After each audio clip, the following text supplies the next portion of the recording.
Ladies and gentlemen, hello and welcome to episode 63 of the Hardly Millennial podcast, where we are young, we are dumb, and we are certainly full of opinions. That's right, guys. Across from me again, well, as always, my name's Adam Hansen. Across from me again today is the infamous Thomas Hansen. This will be his last day with us this round. But I'm sure I'll be back in the near future at some point. He fucking better be, guys. He fucking better be. Sounds like a threat. So, as far as things to talk about today, there was something very obvious that came out today that I think needs to be discussed. And I am, of course, talking about the Star Wars Episode 9 trailer. Oh, man. The Rise of Skywalker. The Rise of Skywalker. First of all, I just think that's a dumb name. Oh, yeah. I'm sorry, but I just do. I think it's a dumb name. I think it's a very corny name. Like, it's almost too easy. And then it's like, in the name, then we start making assumptions because we saw the last Skywalker die. Or, I'm sorry, I guess Leia is technically a Skywalker. I mean, they have to kill her off. Oh, in yeah. this movie, right? Of course. Like, I was surprised we saw her in the trailer. I didn't even realize that she had even filmed any parts for the next one yet. It was my understanding that she passed away before they started filming Episode 9. Okay, so I've gone back and I've watched the trailer a couple times. Mm-hmm. And as I know you have as well. Yeah. And what I think they did with Leia is I think they did the thing where another actress came in, same build. Yeah, because I heard at first they weren't going to do that. Yeah. Because, well, the thing is, when they do that, although it is very convincing, you can, especially when it's mixed in with real people, you can still tell the difference. So, like, when they did it in Rogue One with the person, looked super realistic, but I could still tell that was a computer animated, They altered her features, yeah. And they got someone that looked alike, so they didn't have to alter too much, but... No, I'm not talking about the younger Leia version. I'm talking about with the guy that was the general, the general or whatnot. Yeah. Okay, yeah. I agree, but I did hear that they weren't going to do that for Episode 9, but then I think I vaguely remember reading something like, and someone gave their permission to use her image or something like that. But like know. To the extent, and they say but the thing is, it's Rise of the Skywalker, and I'm like, well, Luke already rose then fell, and Leia is like, on her way down. I don't see any Skywalkers rising, and I'm like, all right, so is there another Skywalker we don't know about? I don't think it's Rey. I don't think she's a Skywalker. So you want to know what I think about Rey? Mm-hmm. Do you remember in The Last Jedi the role that Benicio del Toro played? Yeah. I think that's going to be revealed as like Rey's father. You think so? I think so. Huh. Well, because Kylo Ren had said something in The Last Jedi where he was like, "You want to know who your parents were? They were pieces of shit. That's right, Rey. Your parents were pieces of shit. Nobody cared for them and they left you." So I think... And Benicio del Toro's... I love your interpretation of his lines in that. Just that's basically you came from like junkyard people and stuff. They were pieces of shit. That's basically what he said. So like when it comes now to her parents, I think that Benicio del Toro fits that bill, right? Yeah, I guess. I see him do some... One thing, I want to talk about too, just from the trailer, is just the fact that, I feel like Rian Johnson, who directed The Last Jedi, I felt like he made a lot of big decisions, a lot of ones that weren't popular, as it's well known, but I feel like he made a lot of big decisions because I'm sure he got whim of like that there's probably rumors they were going to bring back J.J. Abrams and stuff. I think he was trying to do things in that movie to make it so that they couldn't possibly make the next one, the 9th movie, too much similar to what was the last one? Not Return of the Jedi. You mean the 6th one? Yeah. The sixth one was the last, or no, the sixth one was Return of the Jedi. Yeah, Return of the Jedi. The one that the fourth or the fifth one was Empire Strikes Back. Yeah, but so I feel like he was trying to do as much as he could so that they couldn't, make the ninth one just like, the original trilogy. And then J.J. Abrams came in because I see they show like Kylo Ren repairing the mask. And I feel like just from that little bit that J.J. Abrams is like, I'm going to repair everything he did and I'm still going to do it my way and how I want to do it and like making it, it just, I know we don't get much from the trailer, but it does just feel like we're going to get the Last Jedi, right? Not the Last Jedi, Return of the Jedi. Well, his names are too similar. Yeah, well, that's what I think also, because one problem that I really had with J.J. Abrams' The Force Awakens was, and this is an argument a lot of people had, is it was basically just a repeat of A New Hope yep. with new characters, and then when The Last Jedi came out, I understand people had issues with it, but I just appreciated that it was fucking different. Yep, that we I was didn't the same get way. That same kind of feel, And then they bring J.J. Abrams again, and you watch this fucking trailer, and you're like, okay, like, the biggest thing that pissed me off about the trailer was there was a line in there that goes, it was no one's ever really gone. Yeah, right? and then what do? You hear the laugh of the Darth Sidious the fucking Emperor, and you're like, oh my gosh, so here's what they're gonna fucking do. Rey and Kylo Ren are gonna be at odds with each other the entire movie. They're gonna fight with each other. They're gonna have fisticuffs, and then at the very end, fisticuffs. And then at the very end, the Emperor's just gonna fucking show up again.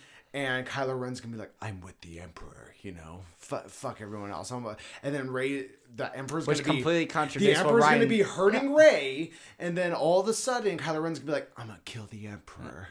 And my biggest issue with that more than anything is probably, again, because in The Last Jedi, Rian Johnson made a decision to kill off Snoke. And he was like, Kylo's going to be the bad guy. They tried to like bring him back to the good side. Obviously, he's not taking. And, and he was like, no, Kylo Ren is going to be our bad guy. He's our villain. Right. But they want someone, J.J. Abrams keeps going back to this, like, I want a mastermind, not this kid. But I like that, Rian Johnson kind of brought it in, killed off Snoke, and was like, no, Kylo Ren is evil. He had a chance to go back. He still wants to rule everything. He wants ultimate power. But now they're going, all right, I feel like J.J. Abrams sat in a room and he's like, it's hard to bring back Snoke. It's a hard thing. And he goes, but did we ever really see Darth Sidious die? He went over the edge. He fell like 100-something feet to his death, supposedly. But no one's ever really gone, as we have Luke Skywalker narrating in the back of that whole trailer for Rise of Skywalker. Well, and that's just it. So, Rise of Skywalker. Okay, well, we know that Luke is gone. We know that... But no one's ever really gone, as they say in the trailer now. Well, and then we know that Leia, Carrie Fisher in real life, died. So unless they filmed her parts before she died... I don't think they did. I doubt, yeah. I don't think they started filming yet. So what that means... is that, the only logical thing I can come to is that Rey is a fucking Skywalker. Yeah. In some way, shape, or form. But they're going to have to stretch so hard. And, and they have, like, it going for them. They've kept it so ambiguous as to where she came from. But just, like, you're going to have to stretch and really make her part of that family if that's what you're trying to do. It's... Oh... you know what? I just thought of something. Because, even Kylo Ren is technically a Skywalker. That was literally what I was just going to say. So you're going to think, like, it's the rise of Kylo Ren? Rise of Skywalker? But he's not... he's a Solo, for like, his surname is Solo. Yeah, but at the same time... But he does have Skywalker blood in him. He does have Skywalker blood. And wasn't it in The Last Jedi, didn't Luke Skywalker and everybody say that, like, Kylo Ren's potential was, like... Surpassed everybody else. And that's what scared Luke Skywalker in the first place. It's like it's the power of Darth Vader again. Yeah, and But that's my point. We had that story already. Yeah. We had that because We've seen that movie. The cool thing about the original 6, right? The actual George Lucas films was that you had this prophecy that Anakin Skywalker was going to bring balance back to the Force, right? And then it looked like he wasn't going to do that, and then the whole twist at the end was, well, technically he is the one who killed the Emperor, you know, and brought quote-unquote balance back to the Force. And then it's like, well, not really, because the Force is awakening now, and now there's a Last Jedi, but don't worry, guys, there's going to be a Rise of a Skywalker. It's it's dumb. And and I feel like we won't really, like, guys, this is all speculation too. Like, we could be 100% wrong. We're analyzing a minute trailer. Yeah, it's we're gonna get another trailer probably in a month or two, revealing more and telling us more about like what that story is gonna be, unless they go the same direction as Endgame is and like they're really not giving anything away, which right. I love that, but I don't think they will. They're gonna give us more in the next trailer. Then we'll be able to like really see like where it's going and stuff. Like I said, this is just speculation on our part, but just what we got from this trailer, we weren't thrilled about. Like I felt more excited for the Force Awakens trailer when I first saw that come out years ago, but that was also before we got to see like the product and see what direction they were going with it. Well, yeah, I mean, I think the reason why everybody was so excited for the Force Awakens was just because Star Wars was coming back. Period. So now we have established story, and like I said, it's just we could be pleasantly surprised. We could, and I really, in my heart of hearts, I always want to like be wrong when I think a movie's gonna be bad. We always want to be wrong. Why do you think they brought back J.J. Abrams? Well, all right, so The Last Jedi, even though people had issues with it, people still liked it. Yeah, I don't remember the name of the guy because they had a different person directing all of them. J.J. Abrams is going to do Force Awakens, Ryan Johnson did the second one, and then who was it? The guy who did Jurassic World was originally lined up to do the ninth one. Okay, but there was creative differences apparently, like. What, he wanted to make the story different than the Return of the Jedi? Yeah, I don't know. Like, I remember reading about it like so long ago, but then they were like, "Oh, bring back J.J. Abrams since Force Awakens did so good." But like, honestly, you got to look at why Star Wars does good, because it's Star Wars. People are going to go see that movie regardless of if they think it's going to be good or not, just because they have to. Like, they have to see it just because of the name Star Wars. And you know what? I'm going to be honest, too. I don't think J.J. Abrams is that good of a director. Yeah, I thought he did well with Star Trek, but then, like, they were like, Star Wars, too. And I'm like, they're too similar. And that's what we got. I felt like it was way too similar to each other. Well, yeah. Force Awakens felt too much like how Star Trek did, just with, the slight differences of, the story and the plot and how it is. It's not even that. It's even just like his directing style, for example, the lens flares. He's really big with the lens flare stuff, which is fine. And again, I felt that worked for Star Trek, but then you have Star Wars, and I just don't think he's good. Yeah. I don't. I respect the guy for his craft and that he's, he was obviously good enough to get Star Trek and Star Wars. But then again, people have been complaining too that, they don't like how, Force Awakens and how they're making it feel like the original trilogy and stuff, and they want something different. So then Ryan Johnson gives them something very different and out of left field. And then you hear a bunch of complaints about that, how it doesn't feel like Star Wars. That wasn't Star Wars. It's like, well, pick what you want, guys. Do you want something different or do you want the same thing? It's like you have to take risks in movies. And I feel like the biggest problem with that, especially with Star Wars, is like the risk. You can't really take the risk because they expect it to be a blockbuster hit. Right. So it's almost like they don't want to fuck with the formula, Right. Well, and so it's like, so it might not be completely J.J. Abrams' fault, but just seeing like what Ryan Johnson was able to do, and I feel like that is why they brought back J.J. Abrams, because they looked at Ryan Johnson changed too much. And they're like, no, we kind of want to stick with the same formula, but thanks for trying, Right. Let's bring back JJ. Well, and the thing with Star Wars that really annoys me about it, and just for full disclosure, guys, I like Star Wars, but whereas Star Wars is a lot of people's, I guess bread and butter is the wrong term for it. That's what I was going to say, but I did say it. But I mean, like I'm a Harry Potter person, right? Oh yeah, you and I are definitely more Harry Potter. Oh yeah, people. more so. I enjoy Star Wars movies because like we both enjoy space and we both Yes. enjoy the sci-fi aspects of it. Right, but what annoys me about Star Wars fans, diehard Star Wars fans, is they've become this. It's become this franchise that people love to hate. That's what it is now. That's single. True. I mean, look at what we're doing right now. You know, we're just bitching about a movie that's not even out yet, based off of a minute trailer. I remember I watched a documentary once that was called. I think you may have watched it with me. Actually, it was called like Lucas versus the People. Yeah, or no, George I saw versus that. The People or something. Yep. And there's a particular interview that happened in that documentary that has stuck with me because I just thought it was so fucking hilarious. And they were interviewing this gentleman about this like diehard fan of Star Wars when he came out with Phantom Menace, right? And people hated that movie. So diehard Star Wars fans hated that movie, you know, especially Jar Jar Binks. And I remember he said, I went to go see it once, and I was like, this movie sucks. Who said that? This was just some diehard fan they were interviewing. Oh, okay. And he said he went to go see it, and he was like, I saw the movie, and I thought the movie sucked, so I went to go see it again, and it still sucked. So I was like, maybe I missed something. So he went to go see it again. And this guy, no fucking shit, I remember said that. he went to the theaters, Yeah. 14 times to watch the Phantom Menace just to make sure it actually sucked. Like, fuck you. Yeah.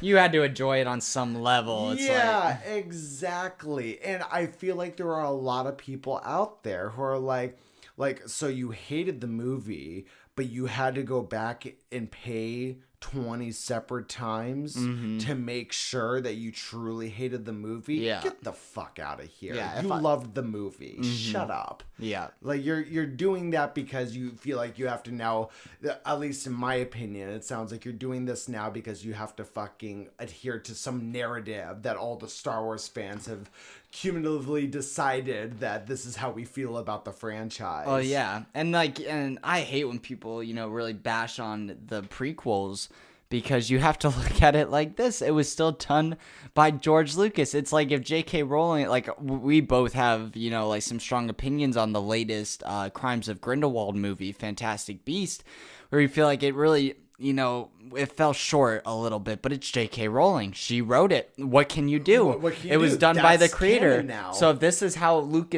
George Lucas wanted to envision his creation, then you just have to accept it and go, all right.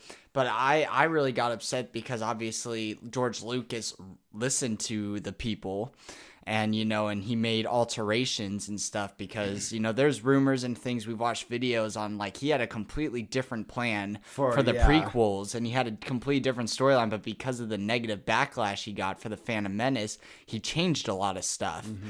And unfortunately, they shouldn't change stuff based on like what we think. Create your creation, and maybe we'll end up liking it in the end. But we liked the original trilogy, and that was also George Lucas. And I was like, and a lot of people complained about like a lot of the CGI and stuff, and that's just how he always envisioned it. He said, if I had the ability to do this back then, that's how the originals would have looked too. Right. You know, so at some point we just have to sit back and accept, all right, that's how it is.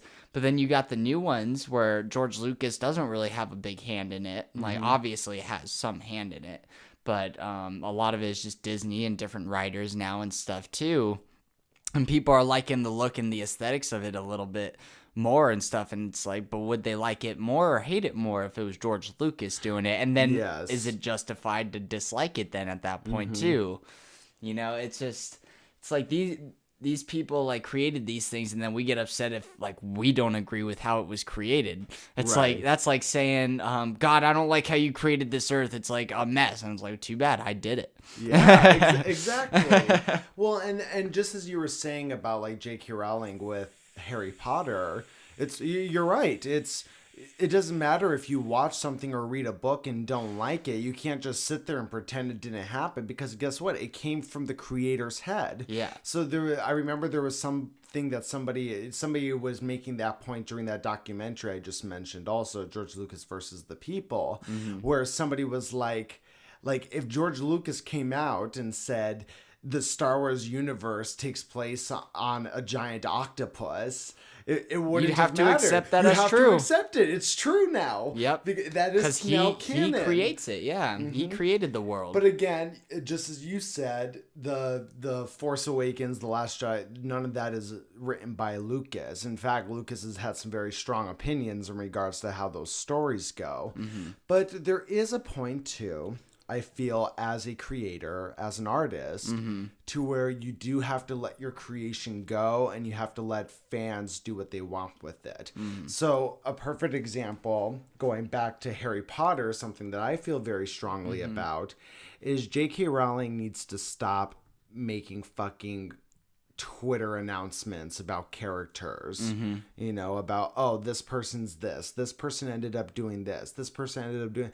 You gave us 7 books. Yeah. Let us use our imaginations now. That's the point. Yeah. You know, sometimes we don't need everything laid out for us. Yeah. If there's like a question that is just bombarding everybody's mind, well then yeah, maybe take the time to be like, oh, so just so everybody knows this is how this actually happened. But when you come out and say, like, for example, the Dumbledore is gay thing, right? I was just thinking about that, yeah. Like, fine, he's gay. Whatever. Yeah. Why did that need to be announced though? Why did it matter? Like, why did it matter? There, at no point, if it was important to the story, at some, which maybe I guess you could argue now it is with the prequels. Yeah, with Grindelwald. Right, but but that's not when she announced it. You know, she announced it when all the books were already out. Yeah, the 7th book came out. It was soon after the 7th book came out, and it was like, I mean, fine, whatever, but why? Is it relevant? Yeah, is it relevant? It's like, but then like if she wanted to do it later and then exclaim, like, you know, build on that, you know, like she has in the Fantastic Beasts movies, then fine. But like she just did it, was just like, oh yeah, Dumbledore's gay, and then it's just like, because I say so, you know. Yeah. But it's like, and then it's like she came up with that thought and then was like, now I've got to incorporate it. Yes. You know. She decided later. Yes, that's exactly how it feels. Now, we could be very wrong. She could have had that idea. She could have known what she wanted to do with the prequels. And because of that fact, she could have been like, okay, I'm going to announce that he's gay now because later on I want to expand on these prequels, yada, yada, yada, whatever it is. Yeah. That could be very possible. But to you and I, just as you said, it feels like she made the announcement, then later on, years later, she had the chance to do these prequels, and now she felt, well, because I already announced that Dumbledore's gay, I have to play off of that. And that's catering to your fans instead of just writing the story that you want. Yeah. Again, could be wrong, could have always been the plan. That's how it feels like, though. Yeah. And I feel like as fans, like, and kind of going back to Star Wars a little bit, we got to approach things like Mark Hamill does, because Mark Hamill has said time and time again in interviews, but I like his approach to it. He completely disagreed with Rian Johnson's story and the way he wanted to take Luke Skywalker. Very open about that. Yeah, to the point of almost being an asshole. Yeah, but like he did say though, he goes, but like I had to accept like this.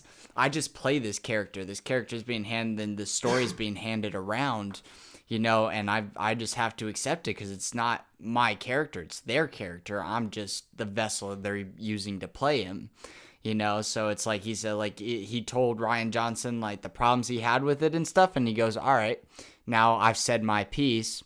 Let's move on. Let's get on with it now. You know, it's like as fans, like we almost have to approach it like that. Like, all right. You know, it's not my story. I'm just watching it, you know, so I kind of just have to, like, accept where they're going with it. But then I like how J.J. Abrams just looks, I mean, like I said, we could be wrong, guys, but it looks like he's just trying to undo everything Rian Johnson did, when really you should look at that as an opportunity to like try some different things and maybe like go, all right, so he brought it in like, all right, so now there is no Snoke, so now let's entertain the idea that, you know, this revolves around Kylo Ren being the main antagonist and the guy to defeat. But they don't. They're like, all right, let's go find another big guy so that we can turn around Kylo like I originally planned. Well, and the problem I have is it's not even finding another big guy. They're just bringing back an old bad guy. You know, the laugh was clearly that of the Emperor's. You know, clearly. It's just... But, like you know, we keep saying it's all speculation. We could be wrong. He could be brought back, but in a different way than we think, you know, because we know Force ghosts are a thing. But like I said, too, you know, we saw at the end Luke Skywalker died, but there he is narrating. His voice is narrating the trailer. Right. So I'm just really curious. Like, all right, so are you just going to have Force ghosts walking around? Does this become like, you know, Harry Potter where you got ghosts like just wandering around going like, we are still here. Like, right. You know, it's just, it'll be interesting to see what they do with it. Like I said, we're speculating, guys, from a minute trailer. It could be a pleasant surprise, and we might get a great freaking movie that's very different. So, but we're not seeing it. So do you know what I think they're going to do? What? I truly think they're going to do this. So we have all been under the impression that the second they announced that they were continuing on with this Star Wars story, they said, we're doing 3 more to add on to this Star Wars story, right? I think they're going to go for 10. I think 9 is not going to wrap things up.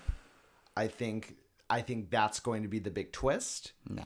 You think they're going to wrap it up with 9? Yeah, because as of right now, you know, and things could always change, but as of right after Last Jedi, they gave Rian Johnson his own trilogy. Like, if you don't know this, guys, like it's on International Movie Database, the IMDb app. You can find it. He is like still contracted to do his own trilogy, but following like the Jedi, that's again like looking at what people want from Star Wars, and people aren't feeling like they're getting. And it's because Star Wars was never really meant for the Jedi and lightsaber fights and everything. George Lucas did a great job of giving us that in the prequels, but they kind of reminded us in like the newer ones that, you know, it's not all about like the Jedi. This is Star Wars. Like, we're talking about a war that's been going on in the galaxy for so long. So now they're giving Rian Johnson his own trilogy to kind of cover the Jedi and like their history. It's going to kind of go back to the Order and like how the Jedi got started, and the Gray Jedi. If you've ever read the books, you know what they are. You know, it's funny you say that, because one of the biggest qualms I actually have about like Force Awakens and Last Jedi is that I have not been given the lightsaber. Oh no, and I've heard that from a lot of people too. And I'm sure they hear that a lot, but at the same time, you have to remember too, it's Star Wars. It's not, you know, the Jedi fights, you know, right. It's about this war. And so I never really got on them for that, because I love I love the action fights and I love the fight scenes, and I think I would have really loved to have gotten a really good lightsaber fight too. And I heard the same thing from many, many people. Right. But then you have to remember, it's Star Wars. It's like, let's not make it completely about the Jedi. They had to do that in the prequels because that was like taking place when a Jedi Order still existed, and all that. And I do agree, but I also think that you can get both. You know, one thing I appreciated. So, like, for example, The Last Jedi. One thing I really liked about The Last Jedi story wise was the core story was just this ship that was trying to outrun the bad guys, right? You know, and the just whole time. everything that went. So it was just about one single battle, right? And I really appreciate about that, because you kind of got the feeling of like, here's how war works, you know, and here's some of the mundaneness of war, but it's not really mundane, you know? But still would have liked a lightsaber fight. I feel like you could have put one in there. And I know, now let me make this clear, because I feel like there will be a lot of comments on this particular podcast. Yes, I know there was that scene with Kylo Ren and Rey fighting the people in the red outfits, and fine. fine and dandy. Yeah. Wasn't a lightsaber fight. No, it was not. You It was know? not. It, like, people want what we got between, Obi-Wan and Grievous and everything, which was the prequels were riddled with awesome, action scenes with lightsaber fights and everything. We got a lot of that. But I feel like they purposely like want to step away from that because like you didn't get a lot of that in the originals, and that was partly because of the technology wasn't there to do it yet. And I feel like they kind of wanted to go back to that a little bit. But then you can also argue again that they're just trying to recreate the originals, Right. But that's why they gave Rian Johnson his own trilogy to do. And I really hope it happens. I really hope. Because I think I remember hearing a rumor like it wasn't going to happen now, but it's still up. And they haven't made any like official announcement that that's not happening. Well, but going off of my original theory in regards to them making this into a 10-episode thing, you could still make this into a 10-episode thing and still give Rian Johnson his trilogy. Oh, yeah. So that's why I think it's going to happen. I think they're going to end episode 9 open. I don't think... Because here's the thing. If they were going to end it with 9, I feel like what you would have seen in the trailer, and still possible you could get those with later trailers, but I feel like... Endgame, for example, right? Avengers Endgame. They've been very clear in the trailers that this is the last, the last episode to this particular saga, right? Yep. The Thanos saga. Yeah. And they've been very clear about that. We know we're getting more Marvel movies. Oh, yeah. But we know that this is the end to that particular saga. Yeah, and they're putting an end to like a lot of the original characters and stuff. Right. Yeah. So when it comes to like Star Wars, I feel like if this was the last one, that we would have, there'd been more like, the words that would come out in the trailer would be like, the end to a saga that everybody loves, stupid but shit that's like that. But that's also because you've been following the characters in like Avengers for 10 plus movies. You got mainly a new cast with these new Star Wars movies and whatnot. Right. I don't think they'll do a 10 because of just what they put in the trailer. They're like, I forget what exactly it said, but basically it's coming to an end. Like, this is the last one. And they wouldn't straight up announce that if they were going to be like, just kidding. Right. No, I feel like this will be the last of like this. I feel like we're going to get a whole slew of new Star Wars movies like the Rian Johnson trilogy. Like, they're trying, they're definitely easing off of the spinoffs right now because of how bad Han Solo did. Yeah. Or Solo, as it was called. Did you ever see Solo? I did not, but I was actually just going to ask you something in regards to Solo. Okay. So if you haven't seen Solo, I'm about to spoil it for you. It's been out forever, guys. I was going to say, it's been out long enough, though, so I don't feel bad. So, but again, I have not seen it. This is just something that was told to me by you, actually, and I've talked about it with other people also, is that they brought back, here's the spoiler, so turn it off now if you really care, that they brought back Darth Maul.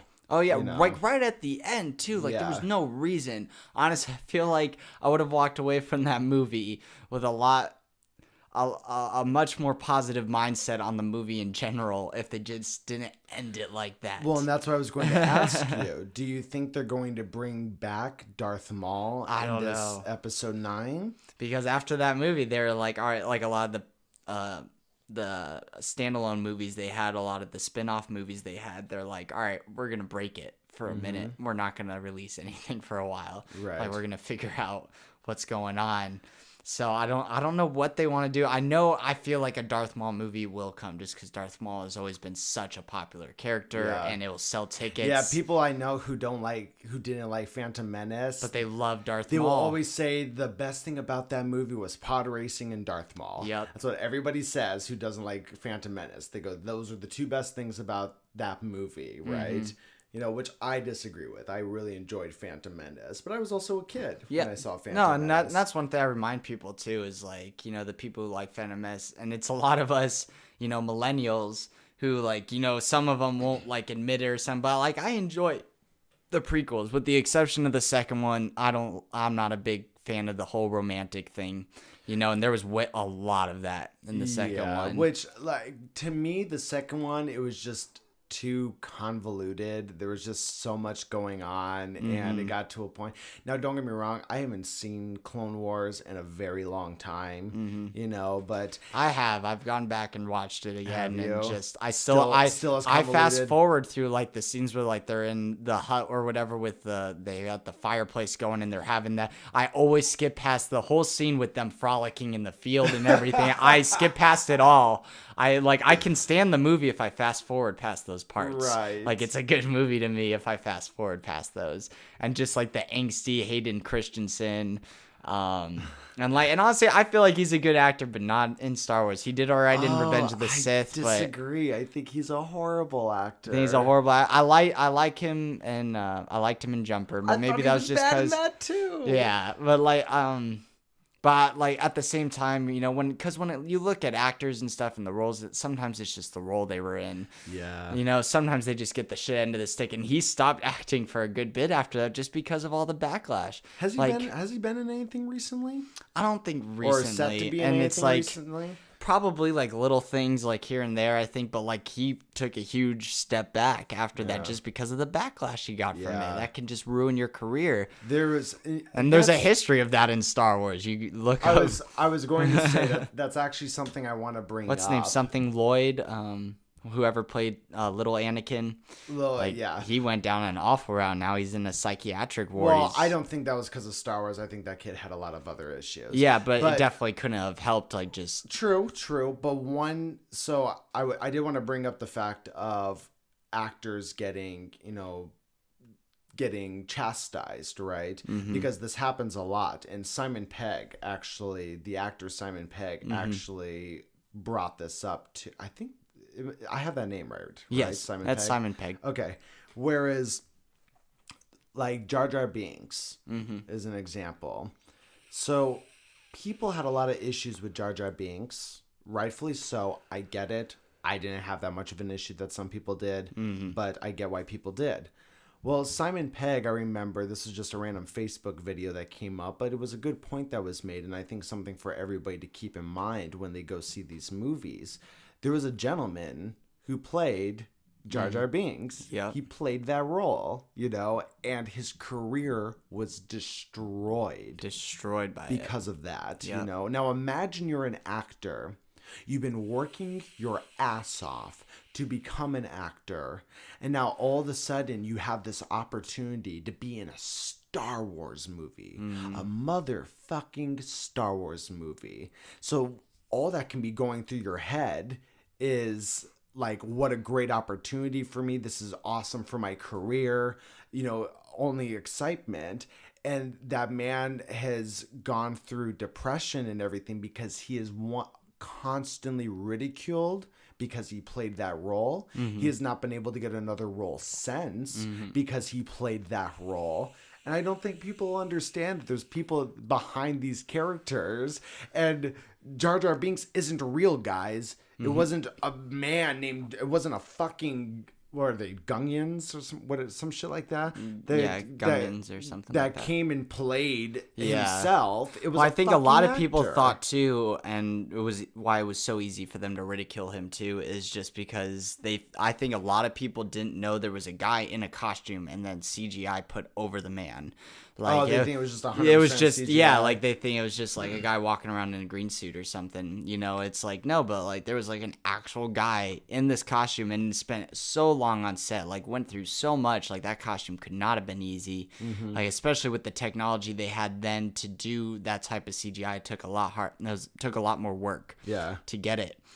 And like you said too, I didn't have as big of a problem with Jar Jar Binks, and I remember when it came out, everyone loved him because it was for kids. And I think people really forget that, like, this movie is like also made for kids. And that is something that George Lucas has even said too, in regards to some of the backlash that he himself has gone off of the story, is it was always meant to be a family film. Always. And now all of a sudden these fans are going, like, these fans who enjoyed, because especially when the prequels came out, right? A lot of people who were complaining about were adults that saw the movie in the 70s when it came out, and then they hated the new one. Well, it's like, well, you're not a fucking kid anymore. Yeah. It's a family film. Mm-hmm. You know, I guarantee you, like, there were adults who saw that movie back in the 70s and they were like, this is fucking shit. Mm-hmm. Like, because it's a fucking film. Yeah, like how many adults were like, this is so childish, so dumb, and then you had a lot of people back then in like their late teens or Yes. like they were kids and they really enjoyed the films. Then they start following them, and just like you said, like, and then they get the new ones and they're grown adults. They have like the same type of mindsets that their parents did at that age, and they're like, this isn't Star Wars, this is crap. And it's like, well, I guarantee if you were younger, you'd enjoy it more. Exactly. So I just hope we don't get a repeat of Return of the Jedi. I really hope I not. already hate the name Rise of Skywalker. Yeah. Like, come on. You couldn't come up with something better. Still better than like the names I heard rumored. Like I heard The Last Jedi's, and I heard The Last Skywalker. I heard that one, and I guess that one was like the closest. Rise of is it The Skywalker or Rise of Skywalker? Which one is it? I'm looking it up right now. I think guys. it's Rise of Skywalker. The Rise of Skywalker. The Rise of Skywalker. Yeah. And just, I don't know. And then you still got C-3PO in there. And, oh, man. I'm surprised. Like, he's, good for him, man. That guy's made a lot of money off one role that he got so long ago. Well, and that's, like, all he does. He only does that role. Well, and to be honest, like, that's also something that bothers me. And something that bothered me a lot with The Force Awakens was there's just a lot of fan service. Too much fan service. Yeah. And when I say fan service, guys, I'm talking because really the entire movie, the existence of Force Awakens is fan service.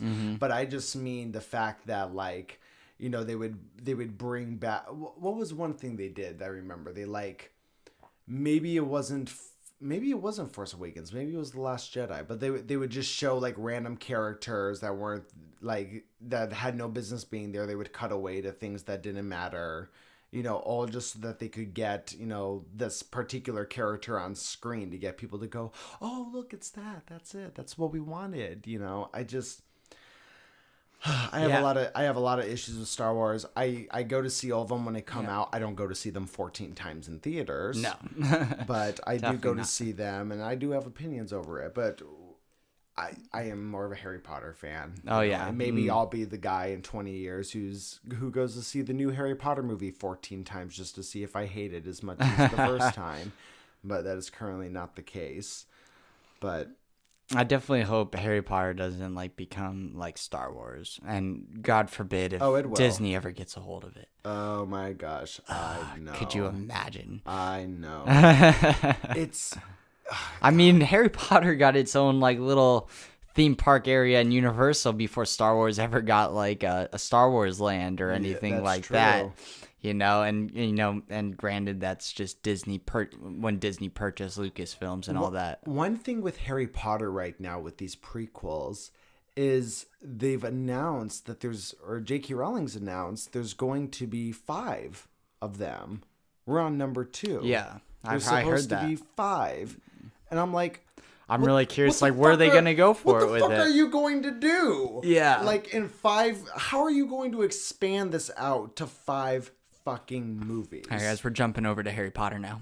Yes, we are. I don't know what they're gonna, especially just because of the problems I had with Crimes of Grindelwald. I've got to watch it again, guys. I watched it once in theaters, and then I was like, I'll wait for it to come out, which it has, and I've got to just like, I've got to get it and just buy it. I was gonna say I have to go to work later, but I almost on my way back from work, I almost want to go and buy it just so I can sit and watch it and just try to figure it out more. Now, what I just keep telling myself is that Crimes of Grindelwald is just a necessary, like, boring movie to get to the stuff that we need to. Because one thing with Crimes of Grindelwald, it was filled with tons of exposition. Oh yeah, I was getting so confused.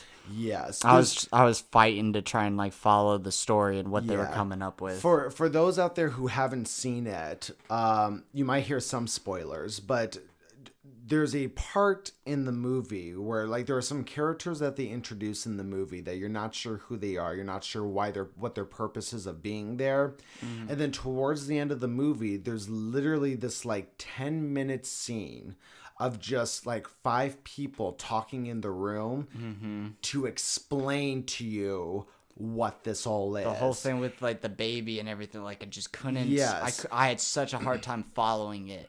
And they've done this before in movies, but so like The Matrix is a perfect example where they did this, right? Mm-hmm. So the movie's going, and then they literally stop the movie so that Morpheus can explain to Neo what the Matrix is. Yeah. And it's not just explaining to Neo what the Matrix is, it's explaining to the audience what the Matrix is. Mm-hmm. So that's literally what they did to this movie. Mm-hmm. The movie was going. Then they had to stop the movie so that the characters could explain to the quote-unquote characters, but really it's the audience, you know, of like, okay, here's how this works. Here's who this person is. Here's how this person is connected with this person. But it was just it was reaching. It felt like reaching to get to the point that they were trying to make. Yeah.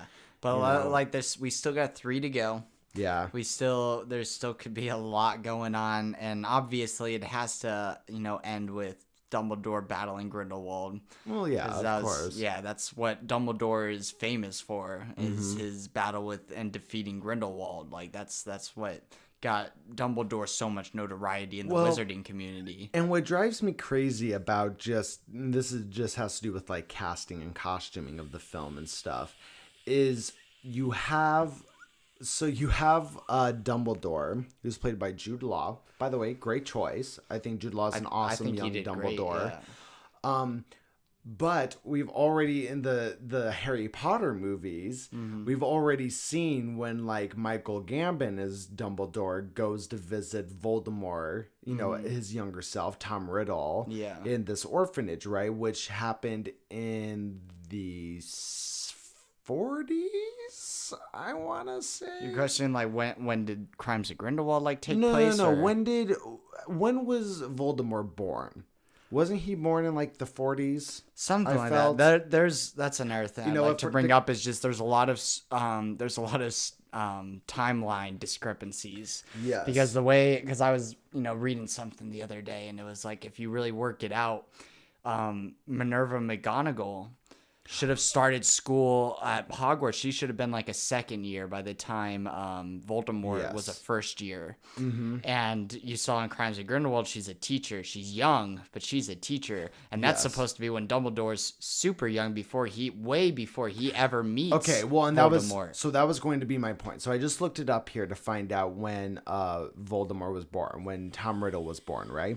And it says that he was born on December 31st, 1926. Okay, so here's the issue now. Mm-hmm. The older these prequel films take place in America in the 20s, right? So we see how young Jude Law's Dumbledore looks. Mm-hmm. We know that he went to go talk to Tom Riddle when Tom Riddle was 11. Mm-hmm. So now you're talking about 1937, and so, like, at what point does Dumbledore all of a sudden age, like, 50 years? Yeah. He's got this long beard, he's graying and stuff. And, and they could possibly, and this is completely just using my own imagination, they could possibly make something with, like, his battle with Grindelwald or something that aged or made him look older or something like that. Too. But like I said, is that what they did with the Emperor in Star Wars? Well, exactly. They electrocuted him in this light. They're like, that's why he looks like that. That's why he looks like that. He's not just super old. He got electrocuted.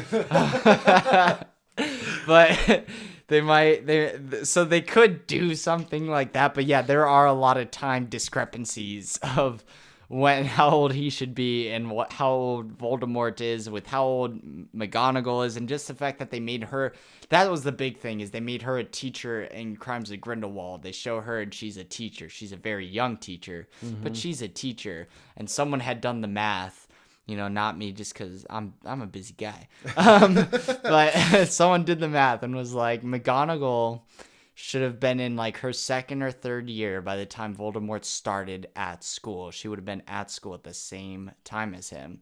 And, and that lines up with you look at how old he is compared to like the Potters and everything. So he's probably like a good 10 years older than the Potters. but it's just like I said, the timeline just doesn't really line up, and that's the biggest thing that frustrates me about the Harry Potter universe. Okay, so the timeline's not lining up quite right. So you're absolutely right. So I just looked it up. So so this is what I looked up. I just typed in Professor McGonagall's birthday, right? Mm-hmm. And the first thing that comes up is her birthday, but it also comes with like a "this doesn't make sense" like sentence. So it goes October 4th, 1935. Okay. So this means obviously that Crimes of Grindelwald, she shouldn't even be born yet. Yep.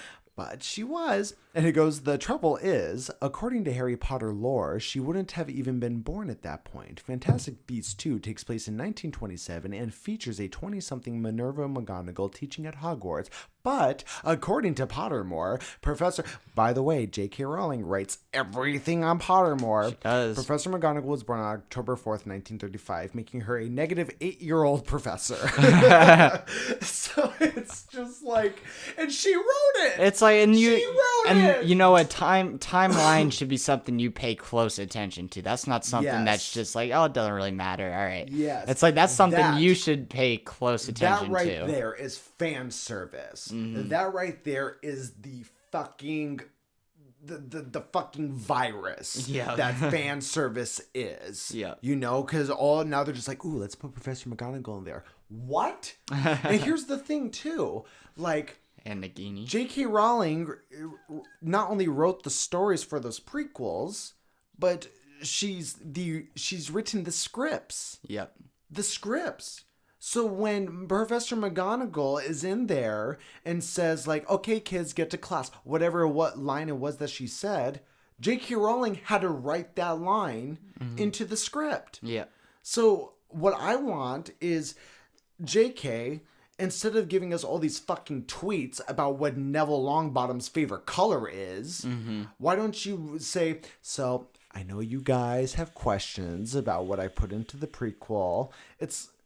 Come on.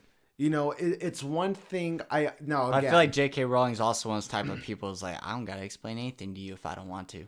Yes, I agree with that. But it kind of goes back to why I understand why people get pissed off when people like George Lucas or J.K. Rowling make these claims, and then boom, it's canon, right? Nothing you can do. It's canon. Well, when you do stuff like this, well, just that. Okay, it's canon now. There's nothing we can do about it. It is canon. McGonagall was there as a professor the same time Dumbledore was. So I don't know. At any point, and I don't remember this, I'm sure you won't either, but I'm going to ask you anyway.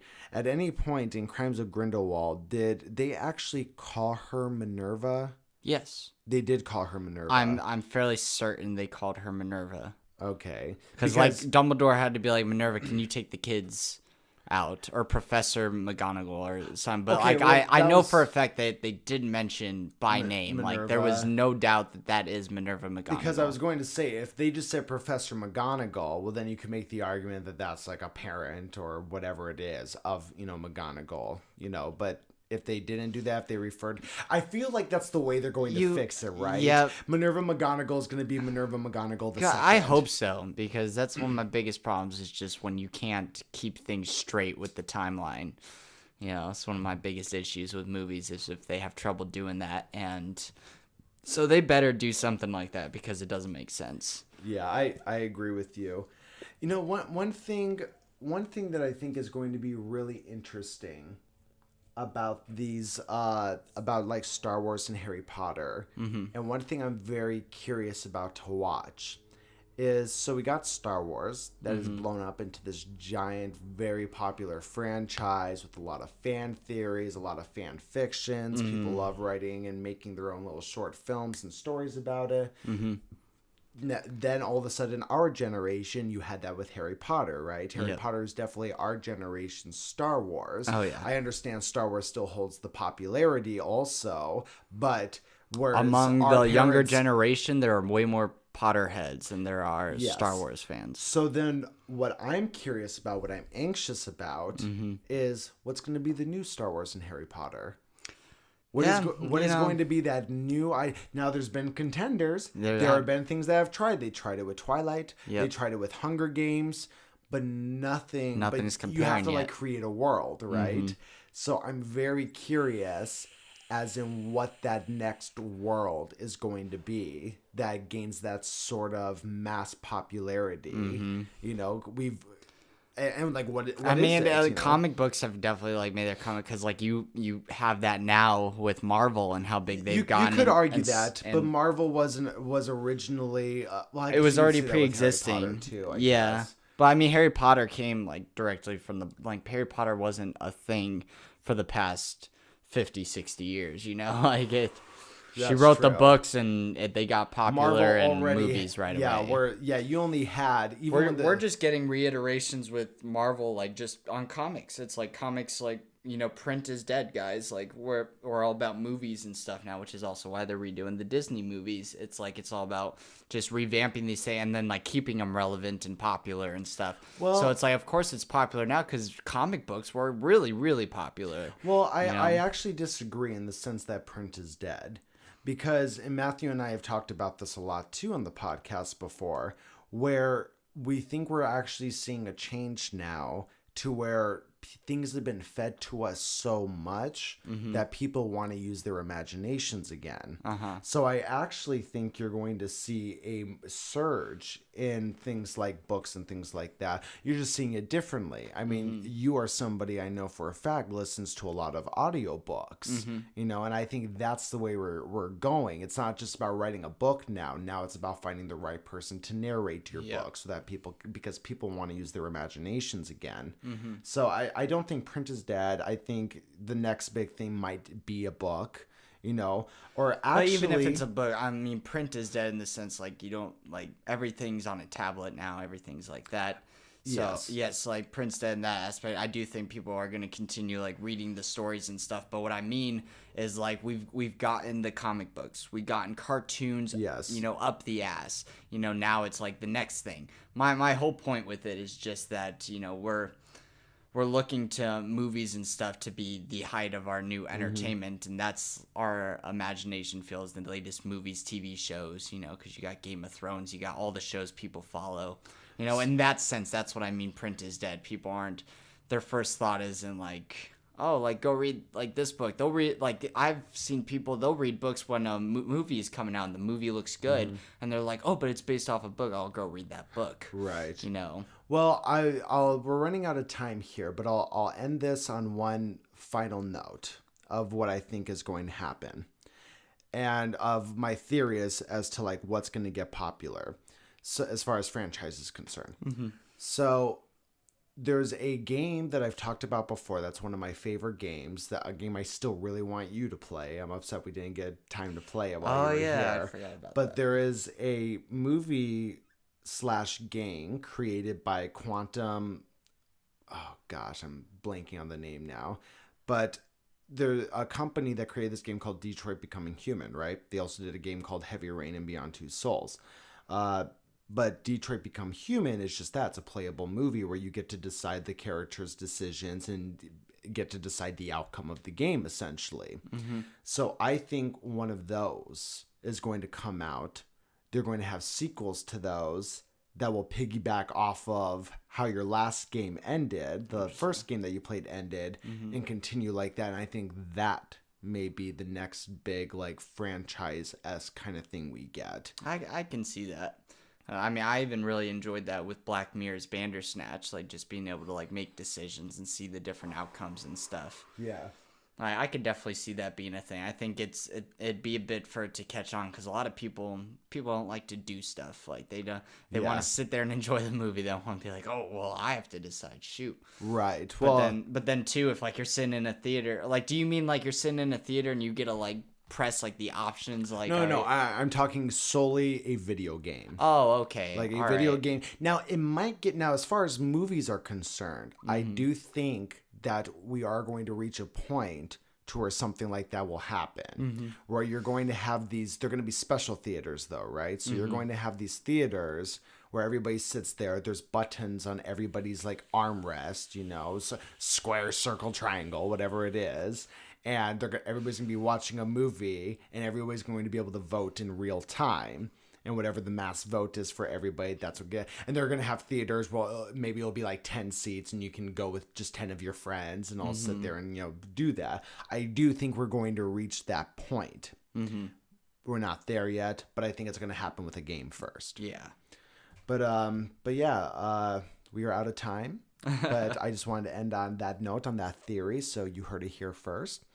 So thank you guys so much for listening to today's podcast. And I want to say an extra thank you to Thomas for joining me the last few days on this pleasure. Podcast. Yeah. I hope to have you back soon to be on more. Oh, yeah, definitely. And just remember, guys, you can follow us on all the social media platforms. We do have a Patreon, www.patreon.com/HardlyMillennial. Pay attention to the YouTube channel. We will be having some new videos and stuff coming out relatively soon for you guys, so keep an eye out for that. And any final thoughts, Thomas? No, guys, just go watch that trailer, and then let's have a discussion about it. Write in the comments below. What you thought of it, what your take is on that, and just let us know. And I hope to be back here with you guys soon. We do too, man. All right, guys. Have a lovely day, afternoon, and or evening, and I will see you tomorrow. Bye.